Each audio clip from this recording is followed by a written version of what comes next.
50-এর পরে কেন যৌন ক্ষমতা কমে যায়, কি খাবেন, কিভাবে চলবেন যাতে যৌন স্বাস্থ্য ভালো থাকে। 50 বছর পার হলে কি যৌন জীবনের ইতি বা শেষ? একদমই না। অনেকেই মনে করেন বয়স বাড়ার সাথে সাথে যৌন ইচ্ছা কমে যাবে, পুরুষদের ইরেকশন দুর্বল হয়ে যাবে, নারীদের আগ্রহ কমে যাবে, এটাই স্বাভাবিক। কিন্তু সত্যিটা হচ্ছে যে বয়স একটি কারণ, কিন্তু একমাত্র কারণ নয়। ডায়াবেটিস, উচ্চ রক্তচাপ, অতিরিক্ত ওজন, ধূমপান, ঘুমের অভাব, মানসিক চাপ, কিছু ওষুধ এবং শারীরিক নিষ্ক্রিয়তা বা লেস ফিজিক্যাল অ্যাক্টিভিটি, এসব অনেক সময় বয়সের চেয়েও বড় ভূমিকা পালন করে। আর একটি কথা গুরুত্বপূর্ণ, যে হৃদযন্ত্র এবং রক্তনালীগুলোকে আপনি সুস্থ রাখছেন, সেই একই রক্তনালীগুলো আপনার যৌন স্বাস্থ্যের জন্য খুবই গুরুত্বপূর্ণ। আজকের ভিডিওতে আমরা একটু জানার চেষ্টা করব যে 50-এর পর কেন যৌন ক্ষমতা কমতে পারে, কোন খাবারগুলো আপনি আপনার ফুড লিস্টে রাখবেন, কিভাবে হাঁটবেন এবং ব্যায়াম করবেন, আর কোন অভ্যাসগুলো আপনি বাদ দেবেন। আর ভিডিওর শেষে বলবো সবচেয়ে গুরুত্বপূর্ণ একটি অভ্যাসের কথা, যেটি যৌন স্বাস্থ্যের পাশাপাশি আপনার হৃদযন্ত্র এবং মস্তিষ্কের জন্যও উপকারী হবে।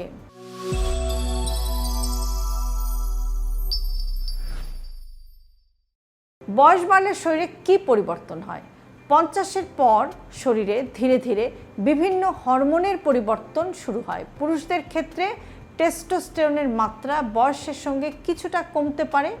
নারীদের ক্ষেত্রে মেনোপজের সময় ইস্ট্রোজেন কমে যাওয়ার কারণে যৌন ইচ্ছার পরিবর্তন, লস অফ লিবিডো, যোনিপথের শুষ্কতা বা ভেজাইনাল ড্রাইনেস, সহবাসে অস্বস্তি বা ডিসপেরোনিয়া, ব্যথা, এই জাতীয় সমস্যা হতে পারে। তবে এগুলো মানেই যৌন জীবন শেষ হয়ে যাওয়া নয়। সমস্যা হলে চিকিৎসা এবং জীবনযাপনের পরিবর্তনের মাধ্যমে অনেক ক্ষেত্রেই কিন্তু ভালো থাকা সম্ভব।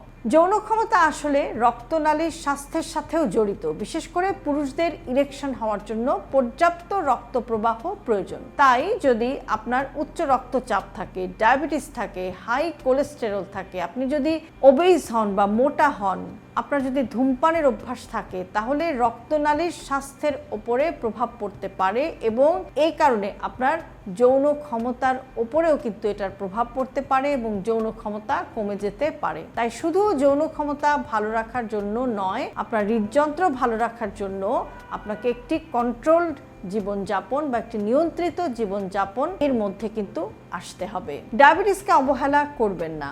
দীর্ঘদিন অনিয়ন্ত্রিত ডায়াবেটিস রক্তনালী এবং স্নায়ুর উপরে প্রভাব ফেলতে পারে।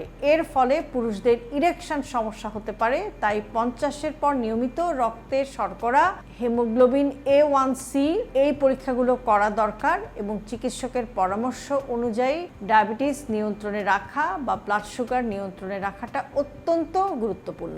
পেটের অতিরিক্ত মেদ কমান। পেটের অতিরিক্ত চর্বি শুধু যে দেখতে খারাপ লাগে এমনটা নয়, এটি ইনসুলিন রেজিস্ট্যান্স, ডায়াবেটিস, উচ্চ রক্তচাপ এবং হৃদরোগের ঝুঁকিও কিন্তু বাড়িয়ে দিতে পারে। তাই লক্ষ্যটা হওয়া উচিত শুধু ওজন কমানো নয়, বরং পেটের অতিরিক্ত মেদ কমিয়ে সুস্থ শরীর তৈরি করা। কিভাবে চলাফেরা করবেন?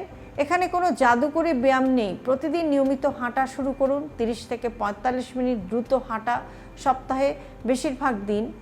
যদি আপনার শারীরিক অবস্থা অনুযায়ী এটা নিরাপদ হয়, তাহলে অবশ্যই আপনাকে কিন্তু নিয়মিত হাঁটতে হবে। এর সাথে সপ্তাহে অন্তত 2 দিন পেশি শক্ত করার ব্যায়ামও আপনি করতে পারেন, যেমন চেয়ার থেকে ওঠা বসা, হালকা স্কোয়াট, হালকা ওজন তোলা, শরীরের উপযোগী শক্তিবর্ধক ব্যায়াম, এগুলো আপনি করতে পারেন। বয়স বাড়ার সাথে সাথে পেশির শক্তি ধরে রাখাটা খুবই গুরুত্বপূর্ণ। মানসিক চাপ কমান। অনেক সময় শরীর ঠিক আছে কিন্তু মনের ওপরে প্রচণ্ড চাপ, দুশ্চিন্তা, সম্পর্কের সমস্যা, বিষণ্ণতা, আত্মবিশ্বাসের অভাব, এসব যৌন ইচ্ছা এবং যৌন ক্ষমতার উপর প্রভাব ফেলতে পারে। তাই নিজের সঙ্গীর সাথে খোলামেলা কথা বলুন। প্রতিদিন কিছুটা সময় নিজের জন্য রাখুন। প্রয়োজনে মানসিক স্বাস্থ্য বিশেষজ্ঞের সাহায্য নিতেও দ্বিধাবোধ করবেন না।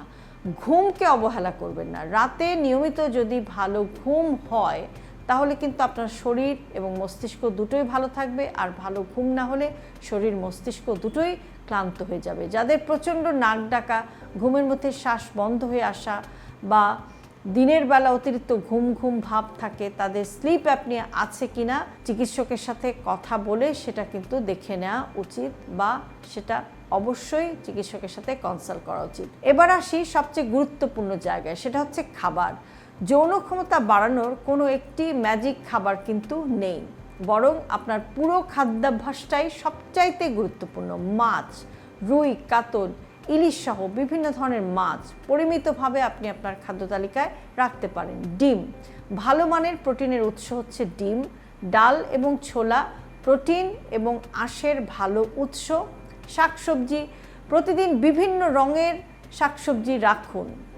ফল, পেয়ারা, কমলা, আমড়া, পেঁপে, আপেল সহ মৌসুমি ফল পরিমিত পরিমাণে অবশ্যই আপনি খেতে পারেন। বাদাম, চীনাবাদাম, কাঠবাদাম, আখরোট পরিমিত পরিমাণে। বাদাম খাওয়ার সময় সবসময় খেয়াল রাখবেন যে পরিমাণটা কিন্তু একটু যেন কম থাকে, সামান্য পরিমাণ। অনেক বেশি বাদাম খেলে কিন্তু আপনার ওজন বেড়ে যাবে, কাজেই প্রতিদিন অল্প একটু করে বাদাম আপনি খেতে পারেন। সম্পূর্ণ শস্য, লাল চাল বা বাদামি চাল, বাদামি আটা রুটি, ওটস, এগুলো আপনি আপনার খাদ্য তালিকায় রাখতে পারেন। কোন খাবার কমাবেন? 50-এর পর যৌন স্বাস্থ্য ভালো রাখতে শুধু যে কি খাবেন তা নয়, কি কমাবেন সেটাও কিন্তু জানাটা খুবই জরুরি। কমিয়ে দিন অতিরিক্ত চিনি, কোমল পানীয়, অতিরিক্ত ভাজা পোড়া, অতিরিক্ত প্রক্রিয়াজাত খাবার, অতিরিক্ত লবণ, অতিরিক্ত পরিমাণে খাবার। আর ধূমপান করলে সেটাও কিন্তু ছাড়ার চেষ্টা করতে হবে। অ্যালকোহলের অভ্যাস থাকলে সেটাও ছেড়ে দিতে হবে। অ্যালকোহল এবং যৌন ক্ষমতা, অতিরিক্ত অ্যালকোহল যৌন স্বাস্থ্যের জন্য ক্ষতিকর হতে পারে, তাই অ্যালকোহল গ্রহণ করলে অবশ্যই সেটা ধীরে ধীরে আপনাকে ছেড়ে দেওয়ার চেষ্টা করতে হবে। এবং অতিরিক্ত অ্যালকোহল খাওয়া যাদের অভ্যাস থাকে সেটাও আপনাকে এড়িয়ে চলতে হবে। যদি অ্যালকোহলে আপনি হ্যাবিচুয়েটেড থাকেন তাহলে ট্রাই করবেন ধীরে ধীরে যেন আপনি অ্যালকোহলের মাত্রা আস্তে আস্তে কমিয়ে এনে এখান থেকে আপনি কুইট করতে পারেন, সেই চেষ্টা আপনাকে করতে হবে। অর্থাৎ অ্যালকোহলের অভ্যাস থাকলে সেটা আপনাকে বাদ দিতে হবে। যৌন ক্ষমতা কমলে নিজে থেকে কি আপনি ওষুধ খাবেন? একদমই না। বাজারে অনেক পুরুষের শক্তি বাড়ানোর ওষুধ, হার্বাল ক্যাপসুল বা অজানা সাপ্লিমেন্ট পাওয়া যায়। এসব নিজে থেকে খাওয়া আপনার জন্য কিন্তু বিপজ্জনক হতে পারে। বিশেষ করে আপনি যদি হৃদরোগের কিছু ওষুধ খেয়ে থাকেন, নাইট্রেট জাতীয় কোনো ওষুধ আপনি ব্যবহার করেন, তাহলে কিছু যৌন ক্ষমতার উপরে কিন্তু এই ওষুধগুলো মারাত্মকভাবে প্রভাব ফেলতে পারে এবং আপনার রক্তচাপ কমিয়ে দিতে পারে। তাই চিকিৎসকের পরামর্শ ছাড়া কখনোই কোনো ওষুধ আপনি খাবেন না যেগুলো আপনার যৌন ক্ষমতা বাড়িয়ে দিতে পারে। এরকম মার্কেটিং যদি থাকে বা এরকম কোনো ওষুধে যদি আপনি প্রলুব্ধ হন তাহলে অবশ্যই সেটা কিন্তু আপনি চিকিৎসকের সাথে আগে কথা বলবেন ইউজ করার আগে। কখন আপনি চিকিৎসকের কাছে যাবেন? যদি আগে স্বাভাবিক যৌন ক্ষমতা থাকার পর ধীরে ধীরে সমস্যা শুরু হয় এবং কয়েক সপ্তাহ বা কয়েক মাস ধরে থাকে তাহলে বিষয়টি কিন্তু আপনি লুকিয়ে রাখবেন না। বিশেষ করে যদি এর সাথে থাকে ডায়াবেটিস, উচ্চ রক্তচাপ, কোলেস্টেরল, স্থূলতা, হৃদরোগ, ধূমপানের ইতিহাস, অ্যালকোহলের ইতিহাস, তাহলে অবশ্যই চিকিৎসকের সাথে আলোচনা করতে হবে। কারণ কখনো কখনো ইরেকশন সমস্যা শরীরে রক্তনালীর সমস্যার একটি প্রাথমিক সংকেতও কিন্তু হতে পারে। নারীদের ক্ষেত্রেও গুরুত্বপূর্ণ, শুধু পুরুষদের যৌন স্বাস্থ্যের কথা ভাবলে হবে না। 50-এর পর নারীদের মেনোপোজের কারণে হরমোনেরও পরিবর্তন হতে পারে। যৌন ইচ্ছা কমে যাওয়া, শুষ্কতা বা সহবাসে ব্যথা হলে চুপ করে কষ্ট পাওয়ার প্রয়োজন নেই। স্ত্রীরোগ বিশেষজ্ঞের সাথে কথা বলুন। এর কার্যকর চিকিৎসা এবং ব্যবস্থাপনার পথ অবশ্যই রয়েছে। এখন আসছি সেই কথাটায় যেটা আমি ভিডিওর শুরুতে বলেছিলাম, 50-এর পর যৌন স্বাস্থ্য ভালো রাখার জন্য আলাদা কোনো ম্যাজিক খাবার খুঁজবেন না, বরং আপনার রক্তনালী, হৃদযন্ত্র, পেশি, ঘুম এবং মানসিক স্বাস্থ্য, এই 5টি জিনিসকে আপনি ভালো রাখুন। এর মধ্যে সবচেয়ে গুরুত্বপূর্ণ অভ্যাসগুলোর একটি হলো নিয়মিত শারীরিকভাবে সক্রিয় থাকা বা ফিজিক্যাল অ্যাক্টিভিটিটাকে একটা সার্টেন লেভেলে রাখা বা রেগুলার ফিজিক্যাল অ্যাক্টিভিটি করা, প্রতিদিন হাঁটা, দীর্ঘ সময় বসে না থাকা এবং সপ্তাহে নিয়মিত শক্তিবর্ধক ব্যায়াম করা।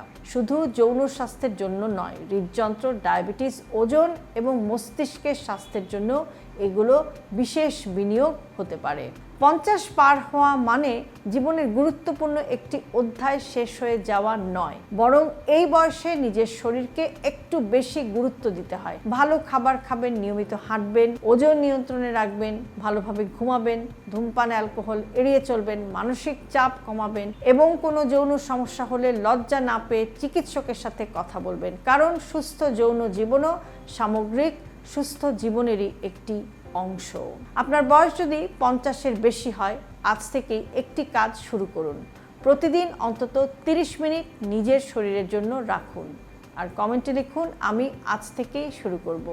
ভিডিওটি আপনার জীবনসঙ্গী, বন্ধু বা পরিবারের এমন কারোর সাথে শেয়ার করুন যার জন্য এই তথ্যগুলো গুরুত্বপূর্ণ হতে পারে। হেলদি লাইফস্টাইলকে জটিল ভাববেন না। আপনার দৈনন্দিন জীবনের একদম ছোট ছোট অভ্যাসের পরিবর্তনই আপনাকে নিয়ে যেতে পারে একটি সুস্থ জীবনধারার দিকে। সে কারণে সব ভিডিওতে সবসময় আমি বলে থাকি হেলদি লাইফস্টাইল সিম্পলিফাইড। আজকের ভিডিওটি যদি আপনার কাছে ইউজফুল মনে হয় তাহলে অবশ্যই আপনার প্রিয়জনকে পাঠাতে ভুলবেন না। আর এরকম আরও ভিডিও প্রতিনিয়ত পেতে সাবস্ক্রাইব করুন আমাদের YouTube channel with doctor Shahnaz Chowdhury এবং ফলো করুন আমাদের Facebook page with doctor Shahnaz Chowdhury এবং ডক্টর শাহনাজ চৌধুরী।